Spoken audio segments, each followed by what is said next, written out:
বছর পরে এলো আবার নতুন দিনের আগমন।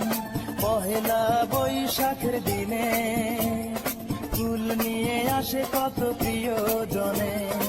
আমার প্রিয়জন কই, সে আসবে বলে তাই আজও আমি ফুল নিয়ে দাঁড়িয়ে রই। সে আসবে বলে তাই আজও আমি ফুল নিয়ে দাঁড়িয়ে রই। একটি বছর পরে এলো আবার নতুন দিনের আগমন। পহেলা বৈশাখের দিনে ফুল নিয়ে আসে কত প্রিয়জনে। আমার প্রিয়জন কই, সে আসবে বলে তাই আজও আমি